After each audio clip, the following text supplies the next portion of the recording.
வணக்கம்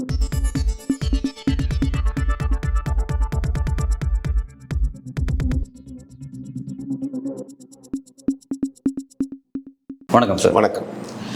ஏற்கனவே அதிமுக பாஜக கூட்டணி, அதாவது என்டிஏ கட்டமைக்கும் பொழுது அதிமுக பாஜக தான் ஃபர்ஸ்ட் இணைஞ்சாங்க. பட் இணைஞ்சு அது 2 மாதம் ஆயிடுச்சு. பெரிய அளவில் ஜெல் ஆகல. பல கான்ட்ரவர்சி போயிட்டு இருந்ததை பார்த்தோம். 2 பேரும் ஒன்றா சேர்ந்து ஒரு முக்கியமான போராட்டத்தை முன்னெடுக்கிறதோ அந்த மாதிரியான எந்த விதமான ஒரு விஷயமே இல்லாமல் தான் போயிட்டு இருந்துச்சு. இப்போ இந்த நிலைமையில தான் இந்த முருகர் மாநாடு நடத்தி முடிச்சாங்க. மாநாடு நடத்தி முடிச்சதுக்கு பிறகு அதில் பல கான்ட்ரவர்சி உருவாக ஆரம்பிச்சிருக்கு. அதுக்கு ஒரு விளக்கம் கொடுக்கக்கூடிய ஒரு நெருக்கடிக்கு அதிமுக தள்ளப்பட்டிருக்காங்கிறதெல்லாம் பார்க்குறோம். ரெண்டாவது பார்த்தீங்கன்னா ஆர்எஸ்எஸ்னுடைய நிகழ்ச்சிகளில் வெளிப்படையாக அதனுடைய தலைவர்கள் பங்கெடுக்கிறது அப்படிங்கிறதெல்லாம் ரொம்ப சாதாரண நிகழ்வாக மாறிட்டு இருக்கு. எப்படி பார்க்குறீங்க? இல்லை, முதல்ல அதிமுகங்கிறது ஒரு திராவிட கட்சியாங்கிறது இப்போ சந்தேகம் வந்திருக்கு. அண்ணா திராவிட முன்னேற்ற கழகமா இல்லை அமித்ஷா திராவிட முன்னேற்ற கழகமாங்கிற அளவுக்கு இன்றைக்கி விமர்சனம் வந்திருக்கு. இன்றைக்கி சோசியல் மீடியா பொறுத்த வரைக்கும் அண்ணா படத்தை எடுத்துருங்க, கொடியில் இருக்குது அண்ணா படத்தை எடுத்து அமித்ஷா படத்தை போட்டுக்குங்க அப்படிங்கிற அளவுக்கு இன்றைக்கி கடுமையான விமர்சனத்துக்கு ஆளாயிருக்கு அதிமுகங்கிறது உண்மை. இந்து முன்னணி நடத்தக்கூடிய ஒரு முருகன் மாநாட்டில் நீங்கள் முதலில் ஒரு அரசியல் கட்சியாக இருக்கிறவர் கலந்து கொள்ளுது. அது ஒரு அமைப்பு. ஒருவேளை நீங்கள் அதிமுக பாஜக கூட்டணியில் இருக்கக்கூடிய பாஜக நடத்தக்கூடிய நிகழ்ச்சியில் கலந்துக்கிட்டிங்கன்னா அது உங்களுக்கு இப்போ முருகர் மாநாடை பொறுத்த வரைக்கும் அது முழுக்க அரசியல் ரீதியாக நடத்தப்பட்ட மாநாடுங்கிறது வெட்ட வெளிச்சமாக தெரிஞ்சிச்சு. திராவிடத்தை ஒழிப்போம்னு சொல்லிட்டு ஒரு திராவிட கட்சி அந்த மாநாட்டில் உட்காரலாமா? இப்போ நாங்கள் இருக்கக்கூடிய ஆளுங்களும் நீங்கள் சப்போர்ட் கட்டுறாங்க. நாங்கள் ஓடிட்டு இருக்கப்போ எங்களுக்கு பின்னாடி ஸ்க்ரீன் வச்சு ஓடிட்டு இருந்துச்சு.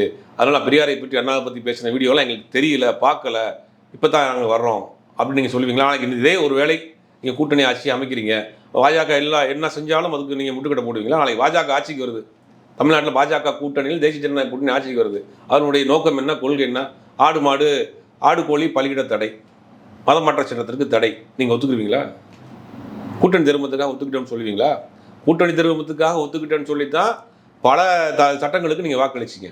இப்போ அடிப்படையிலேயே உங்கள் கை வச்சிருக்காங்க. திராவிடத்தை ஒழிப்போம்னா அதிமுக ஒழிக்க போகிறாங்களா? அதிமுக ஒழிக்கிறதுக்கு நீங்கள் ஒத்துக்குறீங்களா?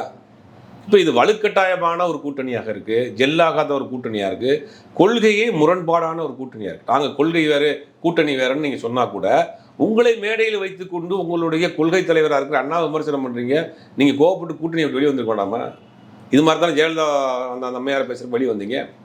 அப்போ இது என்னென்னா கொள்கை ரீதியாகவும் சரி எல்லா வகையிலும் முரண்பாடான ஒரு கூட்டணி. இந்த கூட்டணியை தமிழ்நாட்டில் கண்டிப்பாக நிராகரிக்க போகிறாங்கிறது தான் உண்மை. இப்போ அந்த இந்து முன்னணி மாநாட்டில் நீங்கள் பார்த்தீங்கன்னா அன்றைக்கி வந்திருக்க நிறைய தகவல் வருது. வெளியிலேருந்து ஆட்களை கூப்பிட்டு வந்தாங்க, நிறையா காசு கொடுத்தாங்க, நிறையா அதை கொடுத்தாங்க இதை கொடுத்தாங்கன்னு வீடியோலாம் போட்டுட்ருக்குறாங்க. அப்போ முழுக்க இந்து முன்னணி ஆர்எஸ்எஸ்ஸினுடைய இன்னொரு அமைப்பு, ஆர்எஸ்எஸ்ஸின் இன்னொரு அரசியல் அமைப்பு பாஜக. இப்போ மதத்தை வைத்து இங்கே அரசியல் செய்ய நினைக்கிறாங்கங்கிறது வெட்ட வெளிச்சமாக தெரியுது. அதுக்கு நீங்கள் துணை போகிறீங்கிற வருத்தம்.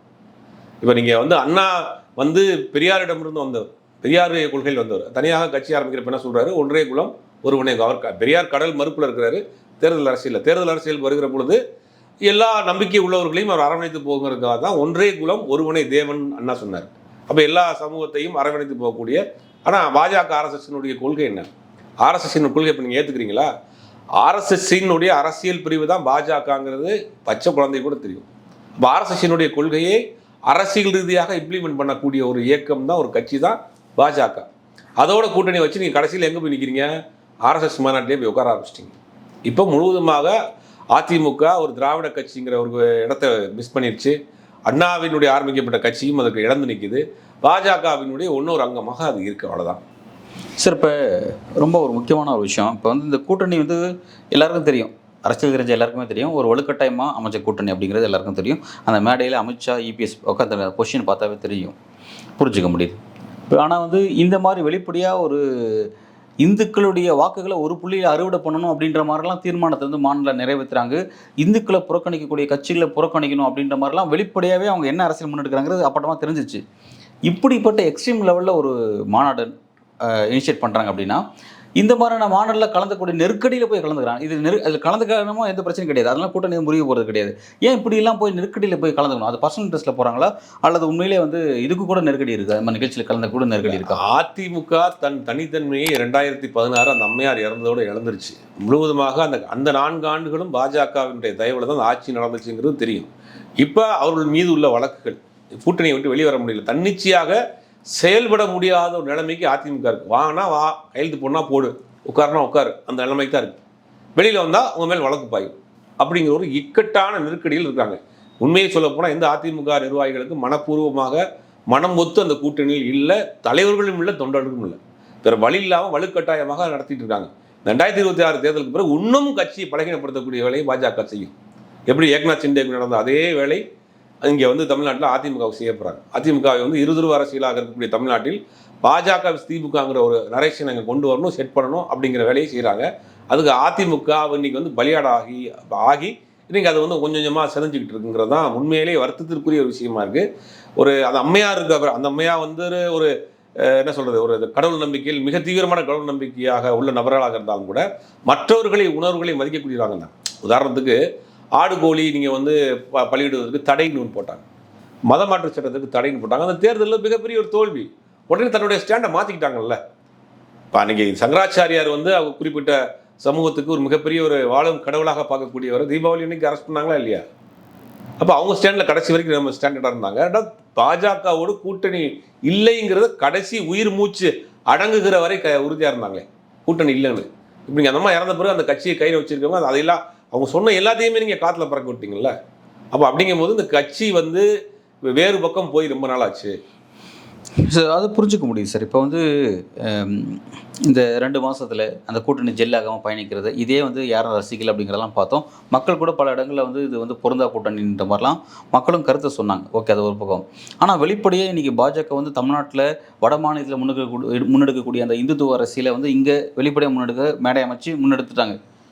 இதில் வந்து ஒரு விருப்பத்தின் பேரில் விருப்பமின்மையோ ஏதோ ஒன்று கலந்துக்கிட்டது மூலமாக ஓகே, அப்போ முழுமையாக அதிமுக இப்படி ஒரு மெசேஜ் சொல்ல ஆரம்பிச்சிட்டாங்களா, நாங்களும் இனிமேல் இந்துத்துவ அரசு தான் முன்னெடுக்க போகிறோம் அப்படிங்கிறத சொல்லக்கூடிய இடத்துக்கு வந்துட்டாங்களா? எப்படி வேறு வழி இல்லாமல் சொல்ல வைக்கப்பட்டிருக்கிறார்கள், அந்த மேடையில் ஏற்றப்பட்டிருக்கிறார்கள் தான் எடுத்துக்கோங்க.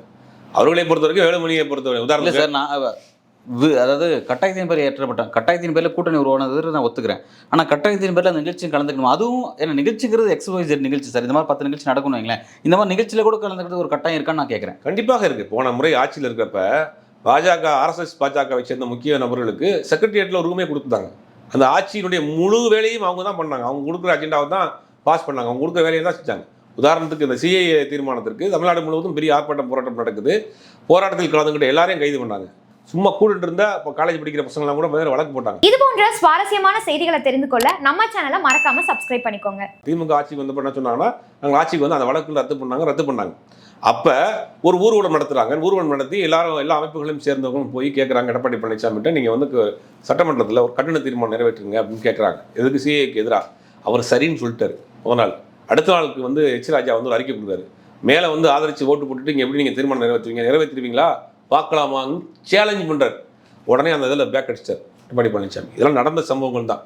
அப்படிங்கும் போது முழுவதுமாக அவங்க கட்டுப்பாட்டில் இருக்கிறார்கள். மேடைக்கு இறங்கினா இறங்கணும். உங்களுக்கு நல்ல வேலைக்கு எடப்பாடி பழனிசாமி போயிருப்பார். அவங்க கூப்பிட்டுருந்தாங்க, ஃபோர்ஸ் பண்ணி கூப்பிட்டுருந்தாங்கன்னா எடப்பாடி பழனிசாமி மேடையில் உட்காந்துருப்பார். அப்போ இந்த கட்சி முழுவதுமாக அவங்கள்ட்ட போயிடுச்சு. எல்லாத்தையுமே அவங்க தான் தீர்மானம், யாருக்கு சீட் கொடுக்கணும், யாரை உருவாக்கணும், யாரை இறக்கணும், யாருக்கு அமைச்சர் பதவி கொடுக்கணும், எல்லாமே அவங்க தான் தீர்மானிக்கிறாங்க. இந்த கட்சியை அவர்கள் இன்னொரு அணியாக அதிமுகவை பாஜகவில் ஒரு அணியாக தான் அவங்க வச்சிருக்கிறாங்க. முடிவு எடுக்கக்கூடிய நிலைமையில் இன்றைக்கி அவங்க இருக்கிறாங்கிறதா வேதனையான விஷயம். Right sir. இப்போ வந்து இந்த அளவுக்கு எக்ஸ்ட்ரீம் லெவலுக்கு அதிமுக வந்திருக்கு அப்படின்னா, கடந்த காலத்தில் இதே EPSோட தலைமையில் வந்து சில அரிதான சில காட்டமான மதவாதத்துக்கு காட்டமான குறிப்பாக வந்து தலைவர் சுந்தரம் வந்து RSS நிகழ்ச்சியில் கலந்துட்டார்ன்றதுக்காக வந்து அவருடைய கட்சி பதவி பறிக்கப்பட்டுச்சு. 2வது முன்னாள் முதல்வராக இவர் கடந்த ஆட்சியில் முதல்வராக இருந்த பொழுது முருகன், அன்றைய மாநில தலைவர் முருகன் முன்னெடுத்த அந்த முருகன் மாநாட்டுக்கு, முருகனுடைய பேரணிக்கு, வேல் யாத்திரைக்கு தடை போட்டார். பல இடங்களில் தடை போட்டார்.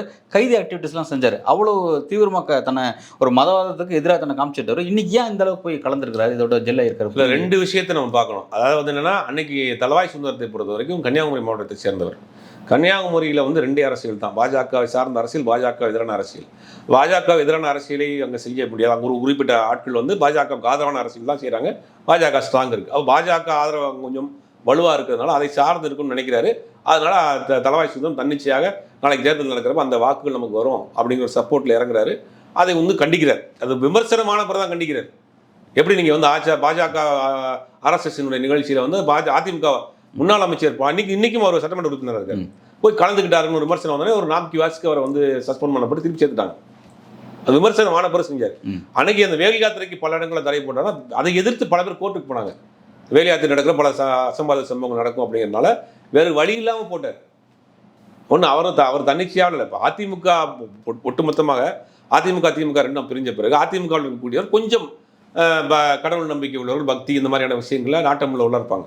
கரெக்டாக தான் அவங்க காரணம் பண்ணுறாங்க. இப்போ தமிழ்நாடு இருக்கக்கூடிய இந்த முருகன் கோயில், நம்ம ஏற்கனவே பேசியிருக்கோம் நினைக்கிறேன். முருகன் கோயிலுங்கிறது வந்து தமிழ்நாட்டில் இல்லாத ஊர் இருக்காது. ஒரு 500 பேர் வசிக்கக்கூடிய கிராமம் வந்தால் கூட அங்கே ஒரு சின்ன முருகன் கோயில் இருக்குது. முருகனை வந்து கடவுளை தாண்டி அதை வந்து நம்ம ஒரு முப்பாட்டனாக நினைக்கிறாங்க, வந்து ஒரு நெருக்கமாக நினைக்கிறாங்க. குருதெய்வ வழிபாடு மாதிரி, அந்த மாதிரி ஒரு குலதெய்வ வழிபாடு கூட வச்சுக்கலாம், அப்படி கூட வச்சுக்கலாம், அந்த மாதிரி நினைக்கிறாங்க. அப்போ இவங்க என்ன பண்ணுறாங்கன்னா, இதை டச் பண்ணணும், இதை கார்னர் பண்ணணும்னு இன்னைக்கு முருகன் மாநாடு இன்னைக்கு போட்டிருக்காங்க. ஆனால் அந்த முருகனை கையில் எடுக்கக்கூடிய வேலையை அவங்க கிட்டத்தட்ட 4-5 வருஷத்துக்கு முன்னாடி செஞ்சுட்டாங்க. வேலாத்திரைக்கு முன்னாடி இந்த தைப்பூசத்துக்கு என்ன பண்ணுறாங்கன்னா, எல்லா முருகன் கோயிலும் இவருடைய ஆட்கள் கட்சியை சாராமல் உள்ளே போய் நாங்கள் தைப்பூசம் கொண்டாடுறோம்னு சொல்லி அந்த ஊர் மக்களை கூட்டு வந்து வச்சு அங்கே அரசியல் பயிற்றுவிக்கக்கூடிய வேலையை ரொம்ப நாளாக செஞ்சுட்டு இருக்காங்க. இது அந்த வர ஒவ்வொரு தைப்பூசத்துலையும் தெரியும். இப்போ இந்த முருகன் மாநாட்டில் நாங்கள் வந்து பக்தி வந்து முருகனுக்காக மாநாடு போடுறோம், இதை வந்து நீங்கள் ஏன் விமர்சனம் பண்ணுறீங்க? இப்போ கடவுள் சாமி கும்பிட்றவங்களாம் சங்கியா அப்படின்னு சில பேர் விமர்சனம் வைக்கிறாங்க. ஏன் அதே மதுரையில் பல லட்சம் மக்கள் சாதி மதங்களை கடந்து கள்ளழகர் விழா கொண்டாடுறாங்களே, கள்ளழகர் ஆற்றுல இறங்குற வைபவத்தை எல்லா சமயத்தையும் சேர்ந்தவங்க கொண்டாடுறாங்க. அங்கே யாரையும் சங்கின்னு சொல்லலையே. ஏன் நீங்கள் ஒரு கடவுள் மாநாட்டில் எதுக்கு நீங்கள் அரசியல் பேசுகிறீங்க? கடவுள் மாநாட்டில் ஏன் வந்து நான் திராவிடத்தை ஒழிப்போன்னு பேசுகிறீங்க? முருகனே திராவிடர் தான். அப்போ நீங்கள் என்ன வேடிக்கையை பாருங்க, முருகன் மாநாடு நடத்திட்டு அதில் வந்து திராவிடத்தை ஒழிப்போம் அப்படின்னா முருகன் யாரப்ப? முருகனே வந்து தமிழ் கடவுள் தானே அவர். அப்போ இது வந்து அரசியலுக்காக பயன்படுத்துகிறாங்க, அவ்வளோதான். சிறப்பாக அந்த மேடையில் வந்து முன்னாள் மாநில தலைவர் அண்ணாமலை ஒரு விஷயத்த சொன்னார். இந்த மாநாட்டுக்கு பிறகு தமிழக அரசிலிருந்து மாநாட்டுக்கு முன்பு மாநாட்டுக்கு பின்பு அப்படின்ற மாதிரி வேணா ஒரு ஒரு ஒரு திருப்பம் வந்து இருக்குன்னு சொன்னார்.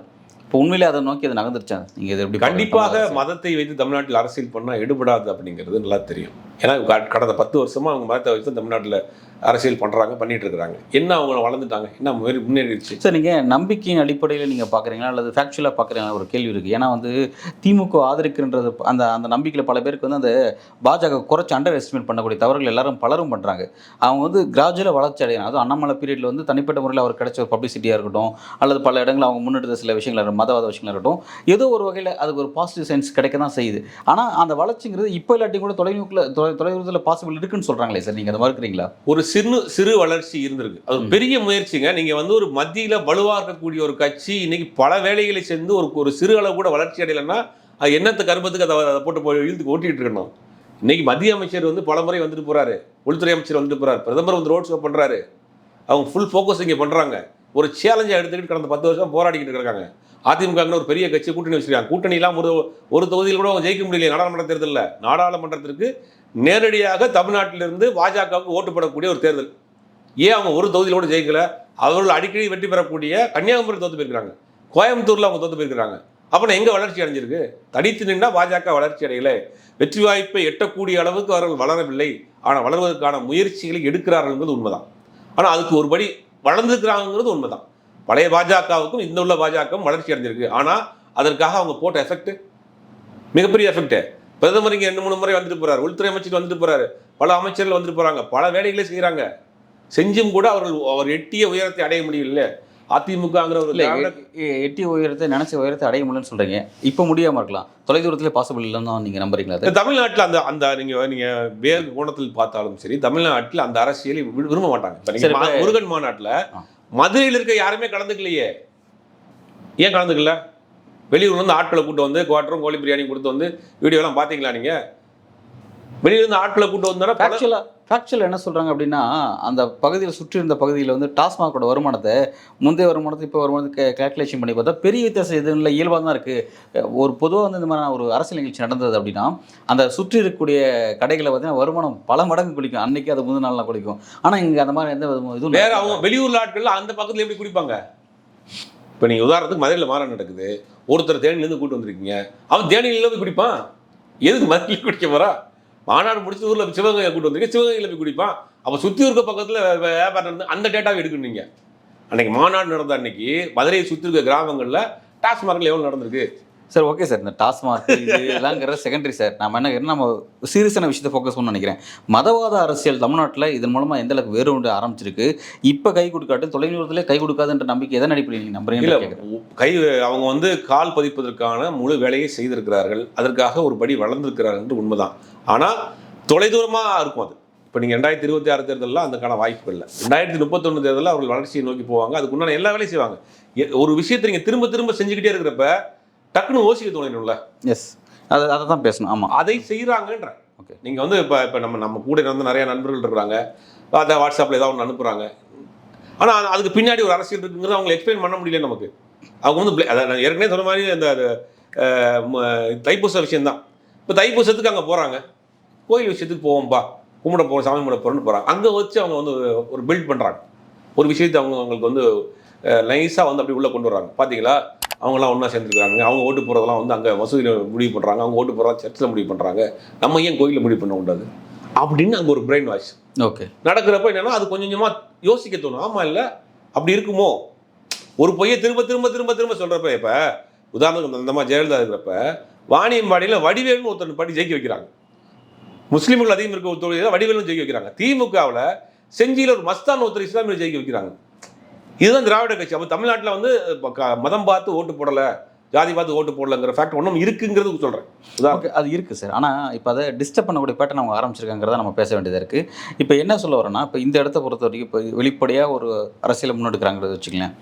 இந்த அரசியல் வந்து பலரும் கூட, அதாவது மதச்சார்பற்ற அரசியல் விரும்பக்கூடிய பலரும் கூட இது வந்து ஒரு மோசமான சைனை தான் பார்க்குறாங்க, ஒரு மோசமான ஒரு பெரிய பிரச்சனையுடைய துவக்கப்புள்ளியை அதை பார்க்குறாங்க. ஆனால் திமுக அமைச்சர்கள் என்ன சொல்கிறாங்கன்னா, இந்த மாதிரி வந்து மாநாடு முன்னெடுக்க அது திமுக வெற்றிக்கு வழிவகுக்குன்னு சொல்கிறாங்க. அது மறுபடியும் அண்டர் எஸ்டிமேட் பண்ணி சொல்கிறாங்களா, அல்லது நீங்கள் அதை எப்படி பார்க்குறீங்க? திமுக அமைச்சர் தங்கம் தென்னரசு கூட அப்படியே தான் சொல்கிறாரு. அவர் கட்சி தொண்டர்களை உற்சாகப்படுத்துறதுக்காக இதில் பயப்படாதீங்க, இதெல்லாம் ஒன்றும் ஆயிடக்கூடாதுன்னு சொன்னாலும் கூட அவர்களுடைய பிளான் வந்து தொடர்ந்து பண்ணிகிட்டே இருப்பாங்க. அதில் ஒரு பெர்சன்டேஜ் மாறினா கூட அவங்க லாபம் தானே. அவங்க போடக்கூடிய எஃபெக்டில் ஒரு பெர்சன்டேஜ் மாறி திரும்ப திரும்ப சொல்லிட்டு அதே விஷயத்தை சொல்ல அவங்களுக்கு வந்து ஒருவேளை இருக்குமோங்கிற ஒரு சந்தேகம் வந்துட்டாலே முடிஞ்சு போச்சே. பாஜக திமுக வந்து இந்துக்களுக்கு எதிரான கட்சிங்கிற விஷயத்தை திரும்ப திரும்ப சொல்கிறாங்க. அதில் இருக்கிற 90% பேர் இந்துக்கள் தான். அவங்க எல்லாம் கோயிலுக்கு போகிறாங்க, மாலை போடுறாங்க, எல்லா விஷயங்களும் பண்ணுறாங்க. அந்த ஏரியாவில் இருக்கக்கூடிய கோயிலுக்கு பல பேர் அரங்கானதாக இருக்காங்க, தர்மகத்தவாக இருக்கிறாங்க. ஆனால் இந்துக்களுக்கு எதிரான கட்சி திமுக திரும்ப திரும்ப சொல்லிட்டு இருக்காங்களே, அதை போக்கக்கூடிய வேலையும் திமுக செய்கிறாங்க. எங்கள் குடும்பத்திலே பார்த்தீங்கன்னா எல்லாரும் கோயிலுக்கு போகிறாங்க, நாங்கள் நம்ம தடுத்தமா மறுத்தமா அவங்களுடைய உணர்வுகளை மதிக்கிறோம், எல்லாருடைய உணர்வு மதிக்கிறோம் அப்படின்னு திரும்ப திரும்ப சொல்கிறாங்க. அதையும் மீறி அவர்கள் ஒரு வளர்ச்சியை நோக்கி போய்கிட்டு இருக்கிறாங்கிறது உண்மை. நீங்கள் சொல்கிறது வந்து 100% உண்மை. அதுக்கு உண்டான எஃபெக்ட் எடுக்கிறாங்க.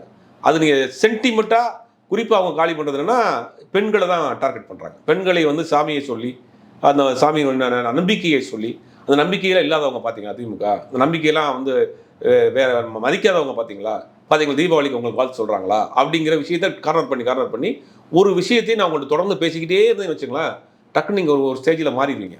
எஸ், அந்த வேலையை கிரவுண்ட் லெவலில் இருந்து பாஜக செய்யுது. கிராமம் தோறும் செய்கிறாங்க. நீங்கள் கிராமம் தோறும் கோயிலில் உட்காந்து வரக்கூடிய பெண்களை பேசி அவங்கள வந்து கொஞ்சம் கொஞ்சமாக சொல்லி அவர்களை வந்து ஆன்மீக சுற்றுலா நடத்திட்டு போய் அங்கே வச்சு பேசி மிகப்பெரிய வேலையை பாஜக தமிழ்நாட்டில் செஞ்சுக்கிட்டு இருக்காங்க. ரொம்ப வருஷம் செஞ்சுட்டு இருக்காங்க. அதனுடைய வெளிப்பாடு தான் 4% இருந்த ஓட்டு இன்னைக்கு 10-12% வளர்ந்துருக்குங்கிறதுல மாற்றுக்கிறது கிடையாது. ஆனால் இதை வளர்க்கறதுக்கு இன்னும் வளர்க்குறதுக்கு அவங்க முயற்சி எடுப்பாங்க. அதுக்கு தான் அதிமுக கொண்டு வராங்க. நம்ம ஒரு 10% வளர்ந்துட்டு அதிமுக ஒரு 20% கால்குலேட் பண்ணி பார்த்தோம்னா நம்ம ஒரு பெரிய ஒரு கட்சியாக உருவாயிடலாம் அப்படிங்கிற வேலையை செய்கிறாங்க. அது கிரவுண்ட் ஒர்க்கை வந்து அவங்க ரொம்ப ஸ்ட்ராங்காக பண்ணிட்டு இருக்காங்க. அதை நோக்கி போயிட்டு இருக்காங்க. நீங்கள் சொன்ன மாதிரி அதை வந்து அவ்வளோ சாதாரணமாக லேசாக அவங்கள வந்து இக்னோர் பண்ணிட முடியாது, பண்ணவும் கூடாது. இன்னைக்கு இந்தியாவில் ஆட்சியை பிடிச்சிருக்காங்கன்னா 50 வருஷம் பிளான், 50 வருஷமாக அவங்க போட்ட பிளான் தான், ஸ்கெட்ச் தான் இன்னைக்கு வந்து ஆட்சி அதிகாரம் 100 வருஷம் சார், 100 வருஷமா போட்ட பிளான் தான் நீங்க வந்து உட்காந்துருக்காங்க. 25 தோங்கின கட்சி. அவங்க தமிழ்நாட்டில் அந்த வேலையை செய்ய ஆரம்பிச்சிட்டாங்க. அவங்களுக்கு தமிழ்நாடு ஒரு பெரிய சேலஞ்சாக இருக்குது. இங்கே கால் பதிக்கிறது ஒரு பெரிய சேலஞ்சாக இருக்குது. வெஸ்ட் பெங்காலும் தமிழ்நாடும் அவருடைய உறுதிச்சு. 25 வருஷம் கம்யூனிஸ்டுகள் ஆழ்ந்து ஆட்சி செஞ்ச ஒரு மாநிலத்தில் இன்னைக்கு பாஜக எதிர்க்கட்சி. வரக்கூடிய தேர்தல் முடிவுகள் அவர்களுக்கு சாதகமாக இருக்கக்கூட வாய்ப்பு இருக்குது அப்படிங்கிறாங்க கருத்து கணிப்புகள். அப்போ அதுக்குண்டான வேலை செய்கிறாங்கல்ல, யோசிச்சு பாருங்க. நேர் எதிர் சித்தாந்தம் கம்யூனிஸ்டுகள் ஆண்ட 25 வருடம் ஆண்ட ஒரு வெஸ்ட் பெங்காலில் அவர்கள் இன்னைக்கு எதிர்கட்சியாக இருக்கிறாங்க 15 வருஷத்தில். அடுத்த தேர்தலில் வரக்கூடிய 26 தேர்தலில் கண்டிப்பாக அவர்கள் வந்து கடுமையான டஃப் கொடுப்பாங்க, ஆட்சி அமைக்கிறதுக்கு கூட வாய்ப்பு இருக்குங்கிறாங்க. அப்போ தமிழ்நாட்டில் அவங்க விட்டுருவாங்களா? தமிழ்நாட்டில் கொஞ்சம் கொஞ்சமாக கரையான் செல்லரித்தது மாதிரி தமிழ்நாட்டில் அவங்க அரிச்சிக்கிட்டே இருக்கிறாங்க. அதை வந்து நோக்கி போய்கிட்டே இருக்கிறாங்க. கொஞ்சம் கொஞ்சமாக ஒவ்வொரு ஸ்டெப்பாக வளர்ந்துக்கிட்டு போகிறாங்க. அது கிரவுண்ட் லெவல் அவங்க வேலை பார்த்துட்டே இருக்காங்க. பல்வேறு தளங்களில் கலை, இலக்கியம், ஆன்மீகம், விளையாட்டு எல்லா தளத்திலையும் உள்ள புகுந்தாங்க. சரி, இப்போ நீங்கள் இந்த வெஸ்ட் பெங்கால் எக்ஸாம்பிள் சொன்னீங்க. வெஸ்ட் பெங்காலில் அந்த பாலிடிக்ஸ் அவங்க வந்து ரொம்ப கூர்மையாக முன்வைக்கிறதுனால ஒரு கட்டத்தில் மம்தா பானர்ஜி என்ன சொல்கிறாங்க, நானே வந்து ஒரு பிராமண பெண்மணி தான் சொல்லி சொல்கிறாங்க. ரெண்டாவது வந்து நான் காளி பூஜைக்கு வந்து ஃபண்டு ஒதுக்குறேன், காளி பூஜை வந்து எல்லா இடத்துலையும் முன்னெடுக்கணும், அந்த இடத்துக்கு வர ஒரு இந்துத்துவ பாலிடிக்ஸ் நோக்கி அவங்களும் நகராங்கிறத பார்க்குறோம். ஒரு நெருக்கடி, எதிர்க்கட்சியாக இருக்கக்கூடிய பாஜக கொடுக்குற நெருக்கடி, ஸோ வந்து அவங்களும் அந்த இடத்துக்கு நகரத்துக்கூடிய ஒரு பேட்டர்னை பார்க்குறோம். இப்போ அதே மாதிரி இப்போ தமிழ்நாட்டில் அவங்க அந்த விஷயத்தை செய்கிறாங்க. இப்போ இந்துக்களை புறக்கணிக்கக்கூடிய கட்சிகளையும் அந்த தலைவர்கள் நம்ம புறக்கணிக்கணும், தேர்தலில் அவங்களை புறக்கணிக்கணும் அப்படிங்கிறதெல்லாம் பேசும்பொழுது அப்போ திமுக தான் அவங்க குறிப்பிடங்கிறத புரிஞ்சுக்க முடியுது. அப்படி இருக்கும் பொழுது திமுகவுக்கு அந்த நெருக்கடி இருக்கா? அப்போ நம்மளும் வந்து நம்ம இந்துக்களுக்கு ஆதரவானதான் சொல்லக்கூடிய நெருக்கடி இருக்கா? நம்மளும் அதை நோக்கி நகரணுமா? அது நீங்கள் எப்படி அந்த இடத்துக்கு அவங்க நகர்ந்துட்டாங்களே. ஓகே, இதெல்லாம் பார்த்தீங்கன்னா அவங்க சம்மந்தப்பட்ட ஆட்கள் கோயிலுக்கு போகிறது வர்றது கொஞ்சம் மறைவாக இருப்பாங்க. ஓப்பனாகவே இன்னைக்கு கோயிலுக்கு போகிறத வந்து அந்த சொல்கிறாங்க இல்லையா, கடவுள் நம்பிக்கைங்கிறதே வந்து அவங்க தனிப்பட்ட விஷயம். எல்லா கட்சிக்குமே எல்லா மனிதருக்குமே இவங்களே முத்தமிழ் முருகன் மாநாடு நடத்தினா அதோட வெளிப்பாடு தான். ஏன்னா ஒரு பிராண்டு விழுந்துகிட்டே இருக்கல, ஒரு முத்திரை விழுது இல்லையா. திமுக வந்து இந்துக்களுக்கு எதிரான கட்சி, இந்துக்களுக்கு சொல்ல ஒரு கட்டத்தில் அவங்களுக்கு வந்து நம்பிடுவாங்களாங்கிறப்ப அவங்க நிரூபிக்க வேண்டிய கட்டாயத்தில் வந்துட்டாங்க. ஏய், நாங்கள் 90% பேர் இந்து தான்ப்பா, எல்லாரும் கடவுள் நம்பிக்கை இருக்குப்பா, நாங்கள்லாம் கோயிலுக்கு போகிறோம்ப்பா, எங்கள் வீட்டில எல்லாம் கோயிலுக்கு போகிறப்பா, விரதம் இருக்கிறோம்ப்பா, பழனிக்கு காவடி எடுக்கிறோம்ப்பா, நடந்து பாத யாத்திரை போகிறோம்ப்பா, சபரிமலைக்கு மாலை போடுறப்பா, எல்லாம் பண்ணுறோம்ப்பா, ஏன்டா இந்துன்ற அப்படின்னு கேட்பாங்க இல்லையா. அதை வெளிப்படையாக நிரூபிக்க வேண்டிய கட்டாயத்துக்கு தள்ளி விட்டாங்க பாஜக. அதான் நடக்குது இப்போ தமிழ்நாட்டில். இப்போ பார்த்தீங்கன்னா முதலமைச்சருடைய துணைவியார் அம்மா துர்கா அம்மையார் வந்து போகிறாங்க. அதெல்லாம் முந்திலாம் மறைவாக இருக்கும், யாருக்கும் தெரியாமல். இப்போ ஓப்பனாகவே போகிறாங்கல்ல. அப்போ நீங்கள் வந்து எங்கள் வீட்லேயுமே இந்த மாதிரியான நம்பிக்கை உள்ள இருக்காங்க, எல்லா நம்பிக்கையும் நாங்கள் அரவணைச்சு போகிறோம், ஆதரிச்சு போகிறோம், நீங்கள் அந்த பிராண்ட் எங்களுக்கு குத்தாதீங்க அப்படின்னு பார்த்தீங்கன்னா ஒன்னொன்று கூடல் தவறுன்னா தமிழ்நாட்டிலேயே இப்போ இந்த திமுக ஆட்சிக்கு வந்த பிறகு தான் அதிகமான குடமுழுக்குகள் நடந்தது.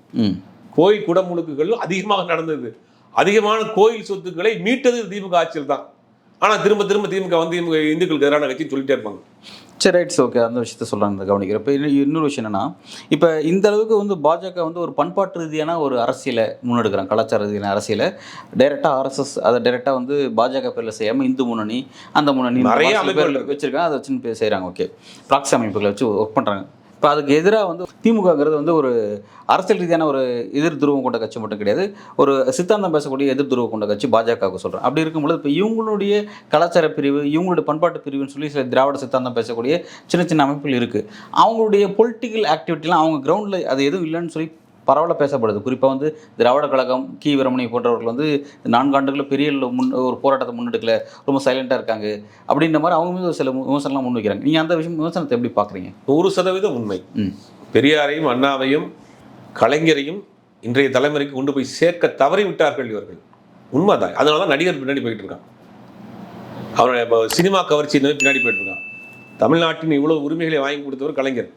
கைருக்கு சார் எத்தனையோ விஷயம் நிறைய அடிக்கிட்டு போகலாம், அதெல்லாம் கொண்டு போய் அந்த இளைஞருக்கு சேர்க்கலையே. இன்னைக்கு ஒரு சொகுசான வாழ்க்கையை வாழ்றான் இடஒதுக்கீடு அப்படின்னா அதுக்காக போராடியவர்கள் இங்கே தமிழ்நாடு, விதை போட்ட தமிழ்நாடு. அதுக்கு முன்னாடி எப்படி இருந்தோங்கிறது அவனுக்கு தெரியலையே.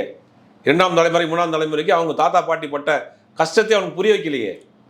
அதை கொண்டு போய் சேர்க்க தவறிட்டீங்க இல்லையா. பெரியார் சொன்னதை விட்டுட்டீங்க, அண்ணா செய்த சாதனைகளை விட்டுட்டீங்க, கலைஞர் செய்த புரட்சிகளை விட்டுட்டீங்க. மேலோட்டமாக விழா அரசியலை நோக்கி போனதின் விளைவு இன்னைக்கு அடுத்த தலைமுறை வேற பக்கம் போயிட்டான். இப்போ உதாரணத்துக்கு ஓப்பனாகவே சொல்லுவோம், திமுகவில் இன்றைக்கி இருக்கக்கூடிய இளைஞர்கள் எப்படி வந்து சேருவான், எதுக்காக சேருவான்? ஒரு கட்சி இருக்குது, அண்ணாமலை பேசுகிறா, அண்ணாமலையோட வீரியமான பேச்சு, இந்துத்துவா பேச்சு, அதை நம்பி ஒரு போகிறான். சீமான் பேசுகிறாரு, அது உண்மையோ பொய்யோ, அதில் ஒரு கவர்ச்சி இருக்குது, போகிறான். இப்போ திமுகவில் எப்படி எதுக்கு வர்றான் இளைஞர்கள், எப்படி வருவான், வந்தானா? அதை இழுக்கக்கூடிய வேலையை ரெண்டுமே செய்யலையே. அதனுடைய விளைவு தான் சீமான் பக்கம் ஒரு கூட்டம். திமுகவில் இந்த பயிற்சி பாசறை பற்றெல்லாம் வந்து அங்கங்கே நடத்திட்டு இருக்காங்க, அதை நோக்கி பலரும் வராங்கன்னு சொல்கிறாங்களே சார். பயிற்சி பாற்ற யாருக்கு நடத்துறீங்க? யாருக்கு நடத்துறீங்க? கல்யாண மண்டபத்தை பிடிச்சிட்டு 10 பேரை கூட்டு வச்சுட்டு கட்சி ஆட்களை உட்கார வச்சு நீங்களே பேசிக்கிட்டீங்கன்னா பொதுமக்கள்கிட்ட போய் என்ன சேர்ந்துச்சு? இளைஞர்கள் மத்திய சேர்ற மாதிரி என்ன வேலை பண்ணீங்க? இளைஞர்கள் கையில் என்ன இருக்குது? அவன் ஃபோன் வச்சிருக்கான். அதன் வழியாக பெரியாரையும் கலைஞரையும் அம்பேத்கரையும் கொண்டு போய் சேர்க்கணும். இதற்கு முன்னாடி தமிழ்நாட்டினுடைய அரசியலை சொல்லணும். தமிழ்நாட்டினுடைய இதுக்கு முன்னாடி இருக்கிற இடஒதுக்கீடுக்கு முன்னாடி இருந்த நிலைமை என்ன, இப்போ என்ன நிலைமை இருக்குது? கல்விக்காக முன்னாடி இருந்த தலைவர்கள் எவ்வளோ பாடுபட்டு இருக்காங்க. இன்றைக்கி ஒரு ஈஸியாக ஒரு கல்வியை கடந்து போகிறீங்கன்னா அதுக்கு இவர்கள் பண்ண சாதனையாக இருக்குது. மீன் அதை நோக்கி போயிடக்கூடாது அப்படிங்கிற ஒரு விழிப்புணர்வை ஏற்படுத்தவே இல்லையே. அதிகபட்சமாக யாராவது புத்தக வெளியீட்டில் வச்சுக்கிறீங்க, மாறி பொழுது பேசிக்கிறீங்க, அடுத்து தெருவை அடைச்சி மீட்டிங் போடுறீங்க, சுற்றி இருக்க கடையை அடைக்கிறீங்க. இதுல என்ன வளர்ந்துட போகுது? நான் ஓப்பனாகவே கேட்குறேன். தெருமுனை கூட்டங்களால் இப்போ நீங்கள் குறிப்பிட்றது வந்து இப்போ அண்மையில் வந்து எல்லா கட்சியும் சொல்கிறேன், ஸ்டாலின் போகும்பொழுது வந்து இந்த தெருவில் பெண்களாக வந்து ஆடுறது பாடுறது பாடல் நிகழ்ச்சி நடத்துறது, அது அந்த மாதிரி விஷயங்கள்லாம் இதனால என்ன பயன்? இது என்ன பயன்? திராவிட மாடல் வளருது இல்லை? என்ன திராவிட மாடல் வருது? சோசியல் மீடியாவில் உட்காந்து கிளிக்கிறானுங்க சார். எதுக்காக திராவிட மாடல் ஒழுங்கா பிடிக்க மாட்டாங்க. 1000 ரூபாய் வச்சுட்டு டான்ஸ் ஆடுற மாதிரி வீடியோ போட்டீங்கன்னா முதலமைச்சர் நிற்கிற வச்சு நான் சினிமா படமா இது எங்க வளர்ந்துட போகுது கட்சி? இது யார் உங்களுக்கு சொன்னது? கட்சி நிர்வாகிகளாம் புத்தகம் எழுதிட்டா உடனே வந்து அவங்க அந்த திராவிட மாடல் பார்த்தா சார் வந்து மகாராஷ்டிரா பார்த்து காப்பி அடிச்சிருக்காங்க, ஹரியானா பார்த்து காப்பி அடிச்சிருக்காங்க, டெல்லி பார்த்து காப்பி அடிச்சிருக்காங்க. எல்லாரும் அது இது இந்த திருடம் சார் எல்லா இடத்துக்கும் போகுது. திராவிட மாடல் நான் சொல்ல சொல்லல. திட்டங்கள் எல்லாம் 1000 ரூபா சொன்னீங்களே, அந்த 1000 இல்ல 1000 ரூபாய் கொடுத்துட்டீங்க, அதையே வச்சு டான்ஸ் ஆடுங்கன்றேன். 1000 ரூபாய் பயனுள்ள திட்டம், பெண்களுக்கு பஸ் இலவச பேருந்து பயனுள்ள திட்டம், நான் முதல்வன் பயனுள்ள திட்டம். இன்னைக்கு பார்த்தீங்கன்னா போன ஆட்சி காலத்தில் பழங்குடி மக்கள் SC/ST மக்களுக்கு ஒதுக்கப்பட்ட மேல் கல்விக்காக உயர்கல்விக்காக வெளிநாட்டில் ஒதுக்கப்பட்ட அமௌண்ட் வந்து 4 கோடி ரூபா. அதிமுக ஆட்சி காலத்தில் 4 கோடியும் பயன்படுத்தப்படாமல் அது திருப்பி அனுப்பப்பட்டது.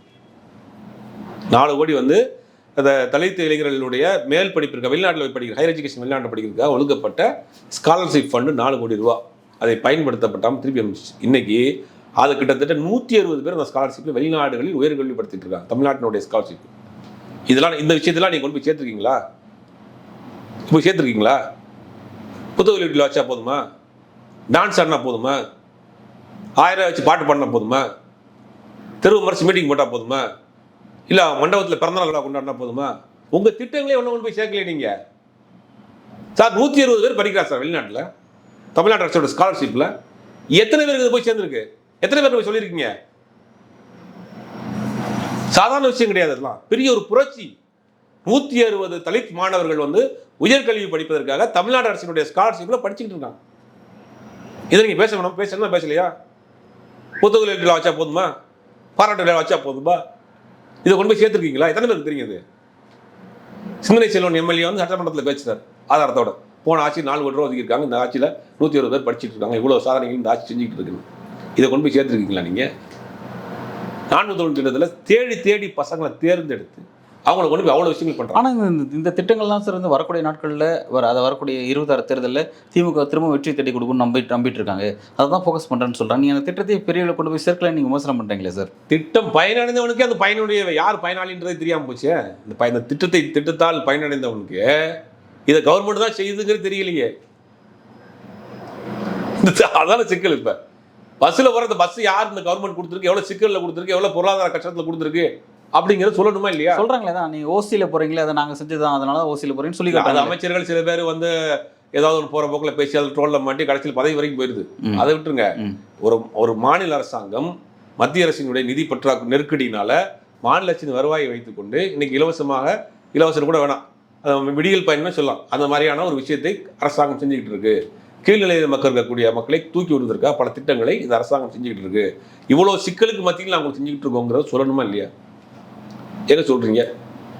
பயிற்சி கூட்டம் பண்ணுறோம், பாசறை கூட்டம் போடுறோம், மீட்டிங் போடுறோம், வந்து எல்லாம் அங்கே பார்த்தீங்கன்னா பரபரப்பாக தான் நடக்குது. யாருன்னா நடத்துறீங்க கூட்டம்னு பார்த்தா அவர் அரங்கத்துக்குள்ள கட்சிக்காரனை கூப்பிட்டு வச்சு கட்சிக்காரனுக்கே போயிடுச்சு. அவங்க போய் எங்கே சொல்ல அவன் சொன்னாலும் நம்ப மாட்டானே. ஃபஸ்ட்டு ஒரு திட்டத்தை செய்கிறீங்க, அந்த திட்டத்திற்கு பின்னாடி எவ்வளோ வலி இருக்குது, வேதனை இருக்குது, எவ்வளோ கஷ்டப்பட்டு ஒரு திட்டத்தை கவர்மெண்ட் இம்ப்ளிமெண்ட் பண்ணுது, மத்திய அரசினுடைய பெருசாக பங்களிப்பு இல்லாமல் பண்ணுது, மாநில அரசு இவ்வளோ சிக்கல் நடுவில் இதை ஒரு திட்டத்தை கொண்டு வந்து வச்சிருக்கிறோம், இதனால இங்கே பயன்பட்டு இருக்கீங்கிற விஷயத்தை கொண்டு போய் சேர்த்துருக்கீங்களா? எதுவும் சேர்க்கவில்லை. சார் நல்ல பல்வேறு விஷயத்தை பற்றி நீங்கள் குறிப்பிட்றீங்க. திமுக அரசு ஃபோக்கஸ் செய்ய வேண்டிய விஷயங்கள் எதெல்லாம் ஃபோக்கஸ் செய்யணும் அப்படின்லாம் சொல்லியிருக்கீங்க. ரெண்டாவது அப்புறம் இதை பற்றிலாம் பேசினாலும் உங்கள்கிட்ட இந்த கேள்வி கேட்டுறேன். இப்போ திமுக அரசு இந்த வாரிசு அரசிலும் பிறகு ஊழல்ன்ற விஷயங்கள்லாம் வந்து பெரிய அளவில் இருக்குது, பெரிய அளவில் கடுமையான விலைவாசி உயர்வு, இதெல்லாம் மக்கள் கடுமையாக வந்து பாதிக்கப்பட்டிருக்காங்க அப்படிங்கிறதெல்லாம் ஒரு பக்கம் இருக்குது. அதெல்லாம் ஃபோக்கஸ் பண்ணணும்னு சொல்லி பலரும் சொல்கிறாங்க. நீங்கள் அதை எப்படி பார்க்குறீங்க? சுதந்திரம் அடைந்ததுலேருந்து இந்த ஊழல் இருக்குது. உத்தரவு வாங்கி ஓட்டு போட்டாங்க அப்படிங்கிற ஊழல் இருக்குது. இந்த ஊழலை வந்து அதில் காற்றுல கடந்து இது மாதிரி ஆகிப்போச்சு. அதை ஊழல்ங்கிறது இன்னைக்கு அதை தாண்டி பல்வேறு விஷயங்கள் இன்னைக்கு பேசப்பட வேண்டிய விஷயங்கள் இருக்கு. விலைவாசி உயர்வுங்கிறது பெட்ரோல் டீசல் விலையில இருந்தால் விலைவாசி வருது. விலைவாசி எதனால உயருது? பெட்ரோல் டீசல் விலை உலக நாடுகள் அப்புறம் கொரோனா காலத்திலேயே பெட்ரோல் டீசல் விலை நம்ம நாட்டில் குறைக்கல. உலகம் முழுவதும் முடங்கி போச்சு. பெட்ரோல் டீசல் விலை சும்மா கொடுத்தா எடுத்துகிட்டு போங்கிற அளவுக்கு வித்திருப்ப கூட நம்ம 100 ரூபாய்க்கு பெட்ரோல் போட்டுருந்தோம். அப்போ விலைவாசி இதுக்கும் திமுக சொல்கிறேன், விலைவாசி உயர்வுக்கு யார் காரணங்கிறதை எக்ஸ்பிளைன் பண்ணணுமா இல்லையா? பெட்ரோல் டீசல் விலை உயர்வுனால விலைவாசி நாங்கள் ஆட்டோமேட்டிக்காக உயர்த்த வேண்டிய கட்டாயத்துக்கு ஆகிருக்கோம். ஜிஎஸ்டினால விலைவாசி உயர்வுனால விலைவாசி கூட்ட வேண்டிய நிலைமை ஆகி போச்சு. அதை சொல்லணும். வாரிசு அரசியல், நீங்கள் எந்த கட்சியில் வாரிசு அரசியல் இல்லை, பெர்ஃபார்மன்ஸ் தான் பார்க்குறாங்க. எத்தனையோ பேர் வாரிசு தான் அரசியலில். யாரால் நீங்கள் சைன் பண்ண முடிஞ்சிருக்கு? ஜி.கே. வாசன் வாரிசு தான், ஜெயதீபாவும் வாரிசு தான். அவங்களால கட்சி காப்பாற்ற முடிஞ்சா? வாரிசுங்கிறது இன்றைக்கி ஒரு மேட்டரே கிடையாது. அவருடைய செயல்பாடுகள் இப்படி இருக்குது. இன்னைக்கு பார்த்தீங்கன்னா அதுக்கு சேப்பாக்கந்தர் ஒளிக்கணியில் மாண்புமிகு துணை முதலமைச்சர் உதயநிதி ஸ்டாலினுடைய ஃபோன் நம்பர் இல்லாத வீடியோ கிடையாது. அந்த தொகுதியில் ஒரு சிறப்பான ஒரு சட்டமன்ற உறுப்பினர் இருக்கார். நீங்கள் வேணால் போய் ஒரு சர்வே கூட எடுத்து வாங்க. அந்த அளவுக்கு அந்த தொகுதியில் ஒரு சட்டமன்ற உறுப்பினராக சிறப்பாக செயல்பட்டுக்கிட்டு இருக்கிறாரு. அப்போ நீங்கள் எப்படி வாரிசு வரும்? அவர் மக்கள் ஏற்றுக்கிட்டாங்கல்ல. அடுத்த தேர்தல் முடிவுகளை பார்ப்போம் நீங்கள் சொல்கிற மாதிரி வாரிசை ஏற்றுக்கிட்டாங்களா இல்லையான்னு. ஆனால் அதை தாண்டி இன்னைக்கு பல்வேறு விஷயங்கள் பேசப்பட வேண்டிய விஷயங்கள் இருக்குது. நம்மளுடைய ஒவ்வொரு விஷயமும் மாநில உரிமைகள் பறி போய்கிட்டே இருக்குது. அதை காப்பாற்றுறது அதை காட்டி முக்கியமான விஷயமா இருக்குது. வீடே இன்னைக்கு பத்திக்கு தெரிய போகிற சூழ்நிலை இருக்குது. கல்விக்கு பெரிய இடைஞ்சலாக இருக்குது. நம்மளுடைய வர வேண்டிய பணம் இடைஞ்சலாக இருக்குது. இடஒதுக்கீடுக்கு பெரிய சிக்கலாக இருக்குது. அரசியலமைப்பு சட்டத்துக்கு சிக்கலாக இருக்குது. மாநில உரிமைகள் சிக்கலாக இருக்குது. இதெல்லாம் முக்கியமான விஷயமா இருக்குது. இதெல்லாம் ஒன்று சேர்ந்து அதை காப்பாற்ற வேண்டிய இடத்துல நம்ம இப்போ இருக்கிறோம். இந்த ஊழல், வாரிசு அரசியல் அதெல்லாம் ரொம்ப காலங்காலமாக எந்த ஆட்சி இருந்தாலும் சொல்லிக்கிட்டே தான் இருக்கிறாங்க. அது அதனால அது இந்த திராவிட மாடல் ஆட்சியும் பொருந்தாது, அதை கண்டுக்காதீங்க அப்படின்னு சொல்றீங்க. இல்லை, பொருந்தாது கண்டுக்காதீங்கன்னு இல்லை. எந்த ஆட்சியிலையும் இதை சரி செய்ய முடியலங்கிற ஓப்பனாக சொல்லணும், ஒத்துக்கிறோம்னா எந்த ஆட்சியிலையும் இதை சரி செய்ய முடியல. அந்த சரி செய்ய முடியலன்னா அந்த ஆட்சியாளர்கள் சரி பண்ணிக்க மாட்டாங்க, திருப்பத்திலும் ஊழல்வாதிகளாகவே இருக்காங்க அப்படிங்கிறது குறிப்பிடுறீங்களா? யார் ஆட்சியாளர்களை தாண்டி ஒரு அரசாங்கமே ஒரு இயந்திரம் தானே. இத்தனை கட்டத்தில் இருக்கணும், ஒவ்வொன்றா சரி பண்ண. ஒட்டுமொத்தமாக காஷ்மீர் டு கன்னியாகுமரி வரைக்கும் இதை சரி செய்தால் மட்டும்தான் ஊழல் ஒழிக்க முடியும். நீங்கள் ஒரு மாநிலத்தில் நம்ம பண்ணவே முடியாது. மதுவை ஒழிக்கிறோம், ஊழல் ஒழிக்கிறோம்ன்றத ஒரு மாநில அரசால் முடியாது. இப்போ நீங்கள் சொல்கிறது திருமாவளவன் மது ஒழிப்பு மாநாடுன்றது ஒரு விஷயத்தை செஞ்சு கடைசியில் அதை எப்படி முடிஞ்சது அப்படின்னா, திமுக அரசு செய்ய வேண்டிய மது ஒழிப்பு மாநாடை மோடி செய்யணும் அப்படின்ற மாதிரி, பாஜக இந்தியா ஃபுல்லாக கொண்டு வந்தால் செய்ய முடியும் அப்படின்ற மாதிரி அந்த டைரக்ஷன் மாறிச்சு. அந்த மாதிரி இந்த ஊழல் வச்சும் அப்படி தான் மாறணும். ஊழல் திமுக கையில் எது இல்லை அப்படின்னு சொல்கிறீங்க. நீங்கள் சொல்கிறது வாரிசு அரசியல் வேணால் ஒரு மாநில கட்சியை நீங்கள் கொண்டு வரலாங்கிறது விமர்சனம் பண்ணலாம். ஊழல், லஞ்சம், இந்த மது ஒழிப்புலாம் இந்தியா முழுவதும் ஒரே நேரத்தில் அமல்படுத்தப்பட்டால் தான் லஞ்சம் கொடுக்குறவங்கள கடுமையாக சட்டம் கொண்டு வர்றோம் அப்படின்னு கொண்டு வாங்க. இந்தியா முழுவதும் ஒரே நாளில் நான் எப்படி 500,000 செல்லாதுன்ற மாதிரி ஒரே நாளில் இந்தியா முழுவதும் மதுவில் கொண்டு வரோம்னு சொல்லுங்கள். இங்கே மதுவில்னா இன்னைக்கு இந்த மதுவை தாண்டி வேற மதுவுக்கு போயிட்டா சார், பேப்பர் தான் பார்க்குறது இல்லையா? வேற போதைக்கு போய்கிட்டு இருக்கான். இதையும் கட் பண்ணிங்கன்னா ஒன்றும் போயிடுவான் அவன். அப்போ இந்தியா முழுவதுமே ஒரே நாளில் மதுவில் கொண்டு வரோம் அப்படின்னா அதுதான் சாத்தியம். எங்கேயுமே ஒரு சொட்டு மது இந்தியாவில் கிடையாது அப்படின்னு கொண்டு வாங்க. உங்களை இந்தியா கொண்டாடுமே. நல்ல சார், தமிழக அரசியல் களத்தை பற்றி ஒரு நீண்ட நிறைய உரையாடல். அடுத்த கட்ட அரசியல் நகர்வுகள் எதை நோக்கி அப்படிங்கிறத பொறுத்து பார்க்கலாம். நன்றி.